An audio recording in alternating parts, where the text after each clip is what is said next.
तो हेलो दोस्तों, welcome to my channel. दोस्तों, आज की इस वीडियो के अंदर मैं आपको प्लाजो की कुछ टिप्स एंड ट्रिक्स बताने वाला हूं। जैसे कि दोस्तों, सबसे बड़ी प्रॉब्लम लेडीज की होती है प्लाजो के अंदर और ट्राउजर के अंदर। वो क्या प्रॉब्लम्स होती है?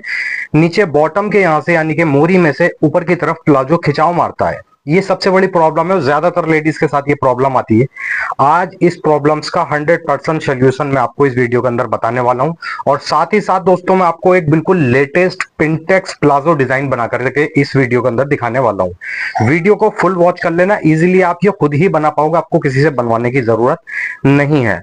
दोस्तों, अब चलते हैं काउंटर के ऊपर। काउंटर पे मैं आपको सारी चीजें डिटेल से बताने वाला हूं। तो ये प्लाज़ो बनाने के लिए दोस्तों यहाँ पर मैंने ये फैब्रिक लिया है 2.25 मीटर। 2.25 मीटर में इजीली हमारी 40 या 42 लेंथ आ जाती है। अदरवाइज़ आपका अगर 42 लेंथ से ज़्यादा का प्लाज़ो होगा तो फिर उसमें आप 2.5 मीटर ले सकते हैं, यानी कि 2.5 और 2.25 के बीच में ही आप फैब्रिक लें तो किसी भी साइज़ का प्लाज़ो बन जाएगा।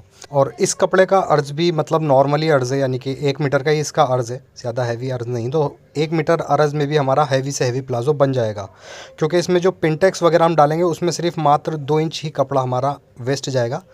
ठीक है, तो यहाँ पर अभी 4 फोल्ड में इस कपड़े को बिछा लेंगे, यानी कि बैक फ्रंट साथ ही बिछाएंगे। अर्ज देख सकते हैं यहाँ पर इसका डबल फोल्ड में 20 इंच है, यानी कि नॉर्मली 40 इंच का इसका अर्ज है। अच्छा दोस्तों, इसमें सबसे पहले हमने पिंटेक्स वगैरह डाल लेनी है, उसके बाद में ही हम प्लाज़ो की कटिंग करेंगे। तो यहाँ पर पिंटेक्स के निशान लगा लेंगे। सबसे पहले 2 इंच का निशान लगाएंगे, उसके बाद में हमने 2-2 इंच के गैप से इस पूरे ही अरस पर हमने निशान लगा लेने हैं, यानी कि जितना भी हमारा अर्ज है पूरे अरस पर ही हम 2-2 इंच के गैप से निशान लगा लेंगे। अब यही निशान दोस्तों जो हमने लगाए, सेम पैटर्न से ही हमने इस साइड भी 2-2 इंच के गैप से यही निशान लगा देने हैं। ठीक, इस तरीके से यहाँ पर ये निशान भी हमारे पूरे कंप्लीट हो जाएंगे। अब दोस्तों हमारा ये कपड़ा 4 फोल्ड में यहाँ पर बिछा हुआ है, तो हमने चारों ही फोल्ड के ऊपर यही निशान उठाने होंगे। ठीक है, तो इस पर हम कट लगाएंगे, लेकिन उससे पहले यहाँ पर हम कपड़े को सीधा कर लेंगे। ठीक, स्ट्रेट निशान लगाएंगे और यहाँ पर इस कपड़े को सीधा कर लेंगे। अब जितने भी हमने ये 2-2 इंच के निशान लगाए हैं, इन सारे निशानों पर हमने कट लगा देने हैं। कट लगा देंगे तो ऑटोमेटिकली नीचे वाले फोल्ड पर भी हमारे यही निशान आ जाएंगे। अब इसी तरीके से दोस्तों हमने इस साइड भी सारे ही निशानों पर कट लगा देने हैं। ये कट यहाँ पर हमारे कंप्लीट हो जाएंगे। अब दोस्तों ये साइड हमारी फोल्डेड साइड है, तो इसको यहाँ से हम कट लगाने के बाद में यहाँ से सेंटर से कट कर लेंगे, यानी कि बैक फ्रंट के दोनों पीसों को हम अलग कर लेंगे यहाँ से। उसके बाद में दोस्तों बस अब इसी सिंपली सारे निशानों के ऊपर दोनों ही पीसों पर, ठीक है, हमने पिंटेक्स डाल देनी है। बस पिंटेक्स डालने में ज़रा थोड़ा टाइम लगता है। बहरहाल मैं आपको पिंटेक्स भी मशीन पर डालकर दिखलाऊंगा। एक बार यहाँ पर समझा देता हूँ, उसके बाद में मशीन पर चलते हैं। सबसे पहले हमने दोस्तों ये दोनों तरफ के फर्स्ट वाले जो कट हैं इनको पकड़ लेना है इस तरीके से। बस किनारे पर हमने लब की सिलाई लगाते हुए यहाँ पर पिंटेक्स को कंप्लीट कर देना है। इसी तरीके से हम पूरे ही इस कपड़े पर और दोनों ही पीसों पर पिंटेक्स बनाएंगे। चलिए मैं आपको पिंटेक्स डालकर भी यहाँ पर दिखला देता हूँ। तो एक पीस यहाँ पर ले लेंगे हम, और ऊपर से फिर जो हमारा पहला वाला कट है इसको यहाँ पर हमने इस वाले कट से पकड़ लेना है ऐसे फोल्ड करके। और यही कट दोस्तों हमने नीचे वाला जो है हमारा, ठीक है, इस तरीके से इसको यहाँ पर फोल्ड कर लेंगे। ठीक, बस सिंपली दोस्तों इसी तरीके से पकड़कर यहाँ किनारे पर हमने सिलाई चलानी है और पिंटेक्स को कंप्लीट कर देना है। इस तरीके से दोस्तों हम कट लगाकर निशान लगाकर जब पिंटेक्स डालते हैं तो हमारी पिंटेक्स बिल्कुल इक्वली आती है, यानी कि कोई भी आड़ी टेढ़ी पिंटेक्स हमारी नहीं होगी। बाकी मैं आपको डालने के बाद दिखलाऊंगा कितनी सीधी सच्ची हमने इसके अंदर पिंटेक्स बनाई है। बहरहाल ये हमारी पहली पिंटेक्स यहाँ पर कंप्लीट हो जाती है। सेम पैटर्न से इस पर हमने सारे कटों पर पिंटेक्स डालनी होगी। चलिए एक पिंटेक्स आपको यहाँ पर और बनाकर मैं दिखलाता हूँ। बहरहाल 2 ही पिंटेक्स बना करके दिखलाऊंगा, बाकी सारे कपड़े पर ही अगर मैं आपको बनाकर दिखलाऊँ तो फिर टाइम काफ़ी वेस्ट हो जाएगा। ठीक है, तो इसमें इतना कोई टफ़ काम नहीं है, बस नॉर्मली यहाँ पर किनारे पर सिलाई लगाकर हमने पिंटेक्स को बना देना है। और दोस्तों जब तक हम पिंटेक्स कंप्लीट कर रहे हैं तो प्लीज़ वीडियो को लाइक और चैनल को सब्सक्राइब ज़रूर कर दीजिए और बेल आइकॉन ज़रूर प्रेस कर लीजिएगा, ताकि आने वाली वीडियो की नोटिफिकेशन आपको बर वक्त मिलती रहे। यहाँ पर देख सकते हैं 2 पिंटेक्स हमारी कंप्लीट हो गई हैं। बस सेम पैटर्न से ही हमने पूरे कपड़े पर पिंटेक्स बना लेनी है, और इसी तरीके से फिर दूसरा वाला पीस भी हम पिंटेक्स डालकर कंप्लीट कर लेंगे। तो यहाँ पर देख सकते हैं दोस्तों हमारे ये पिंटेक्स दोनों ही पीसों पर कंप्लीट हो गए हैं। अभी दोस्तों हमने क्या करना है, इसको यहाँ पर डबल फोल्ड में बिछा लेना है, और ये जो हमारा सीधा हिस्सा है यानी कि पिंटेक्स वाला, इसको हम अंदर की तरफ यानी कि रॉन्ग साइड रखेंगे और उल्टी तरफ से इसको हम फोल्ड कर लेंगे, क्योंकि हमने जो भी मार्किंग वगैरह करनी है वो उल्टी तरफ ही करनी होगी। तो इस तरीके से यहाँ पर इसको डबल फोल्ड कर देंगे। इसी के ऊपर दोस्तों हमने इसका दूसरा वाला पीस भी डबल फोल्ड में बिछा देना है। ठीक, अब दोस्तों सबसे पहले नीचे हमने जो बॉटम के अंदर मार्जिन लेना है तो लगभग 2 इंच का यहाँ पर निशान लगाएंगे। इस तरीके से स्ट्रेट निशान बना लेंगे। ये हमारे मार्जिन का निशान हो जाएगा। अब इसके बाद में दोस्तों हमने अपनी लेंथ का निशान लगाना हो, जो भी हमारी लेंथ होगी लेंथ का निशान लगाएंगे। तो हमारी लेंथ यहाँ पर रहेगी 38 इंच। आप अपनी लेंथ के अकॉर्डिंग निशान लगाएं। यहाँ पर हमारी 38 लेंथ है तो निशान लगाएंगे। सिंपली यहाँ पर एक स्ट्रेट लाइन बना लेंगे। अब इसके बाद में दोस्तों हमारा लास्टिंग में भी मार्जिन जाएगा, तो लगभग यहाँ पर हम 2 इंच का लास्टिक के मार्जिन का निशान भी लगा लेंगे।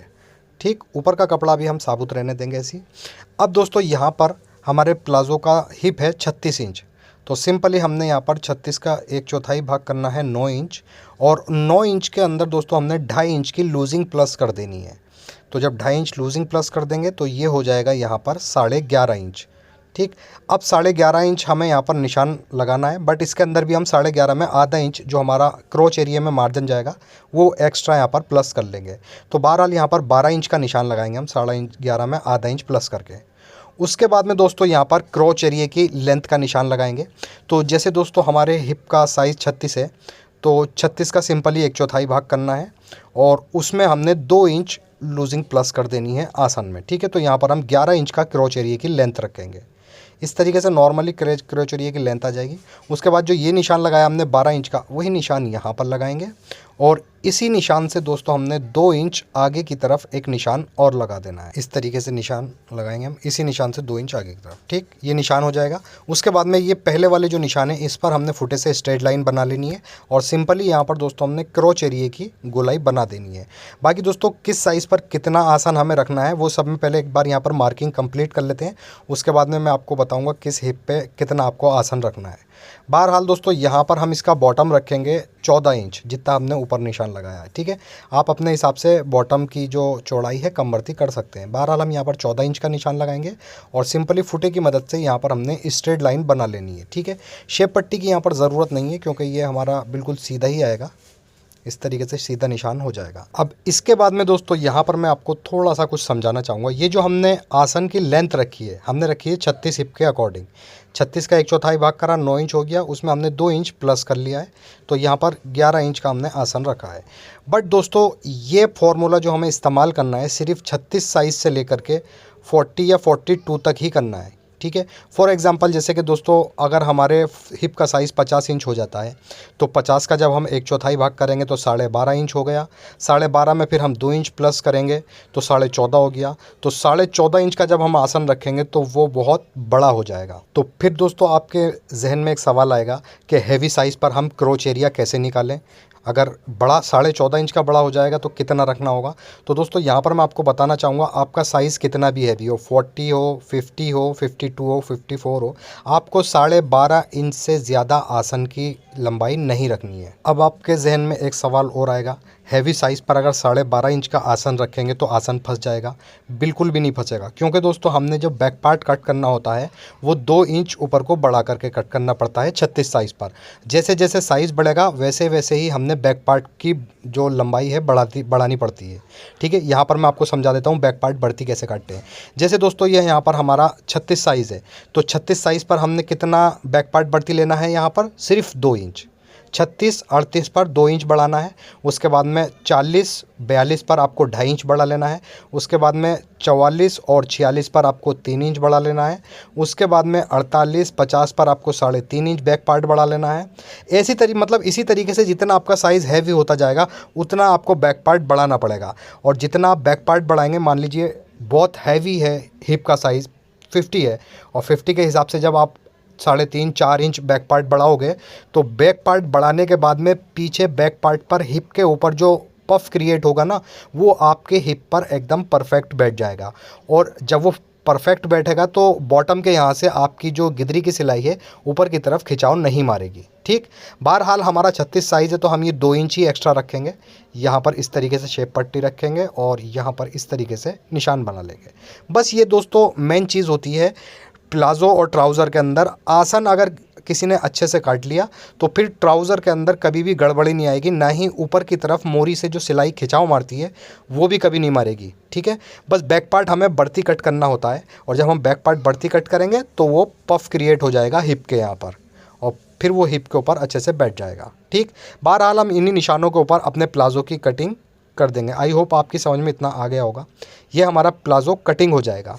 उसके बाद यहाँ बॉटम में जो हमने निशान लगाया था यहाँ कट लगा देंगे। अब इसके बाद में दोस्तों हमने दोनों पायचों को यहाँ पर ओपन करना है फ्रंट की तरफ से। सबसे पहले ये वाला पायचा ओपन कर लेंगे फ्रंट की तरफ से, और दूसरे पायचे का फ्रंट भी इसी के ऊपर रखेंगे ऐसे। ठीक, अब बैक पार्ट हमने 2 इंच एक्स्ट्रा काटी है, तो ये फ्रंट पार्ट जो है, जो हमने पहले निशान लगाया था स्ट्रेट वाला, इस पर हमने फ्रंट पार्ट की कटिंग कर देनी है।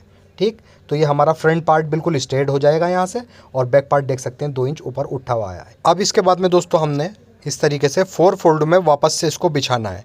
बट हमारी बैक पार्ट बढ़ती है, हम इसको ऊपर बढ़ती निकाल कर नहीं बिछाएंगे, बैक पार्ट से फ्रंट को मिलाकर यहाँ पर इस तरीके से रखेंगे, और जो हमारा फ्रंट का निशान लगा हुआ है लास्टिक के मार्जिन का, यहाँ कट लगा लेंगे। ठीक, अब इसके बाद में दोस्तों जो हमने पिनटैक्स बनाई थी, इन सारी पिनटैक्स पर हमने प्लेट्स बनानी होंगी। तो प्लेट्स बनाने से पहले जो नीचे हमारा ये मार्जिन है बॉटम में, इस मार्जिन को फोल्ड करेंगे इस तरीके से, और किनारे पर सिलाई लगा करके फोल्ड को कंप्लीट कर लेंगे। ये फोल्ड हमारा यहाँ पर कंप्लीट हो जाएगा। अब दोस्तों इसकी स्टिचिंग से पहले यहाँ पर हमने इसकी प्लेट्स को प्रेस से अच्छे से जमा लेना है। ठीक है, तो जो पहली वाली पिनटैक्स है इसको यहाँ पर फोल्ड कर देंगे ऐसे, और उसके बाद में सेकेंड पिनटैक्स को फर्स्ट वाली पिनटैक्स पर हमने इस तरीके से रखना है।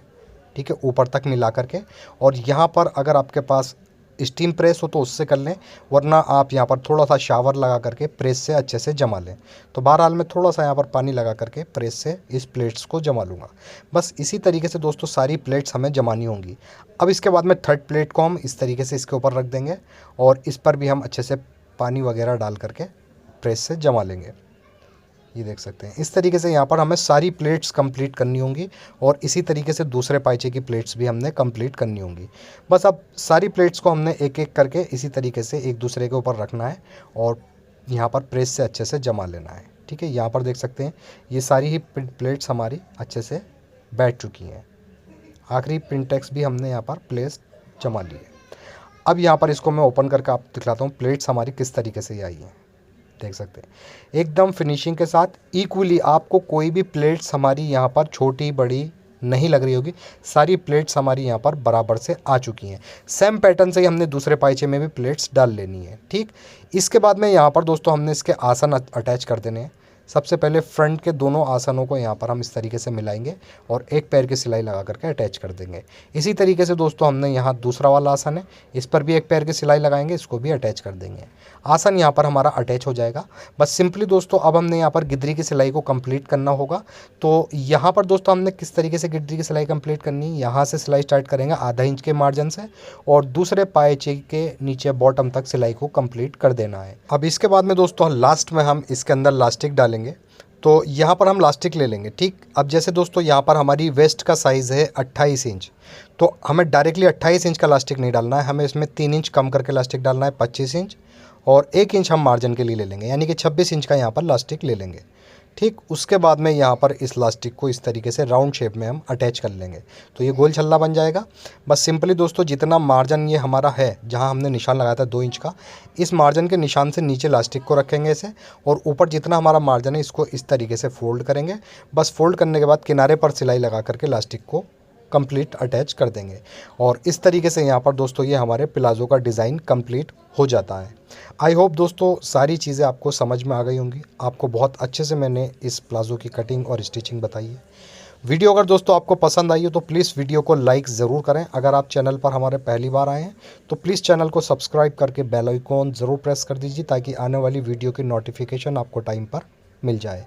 ऐसे ही अच्छी सी वीडियो लेके दोबारा आपकी खिदमत में हाजिर होता हूँ। जब तक के लिए अल्लाह हाफिज़।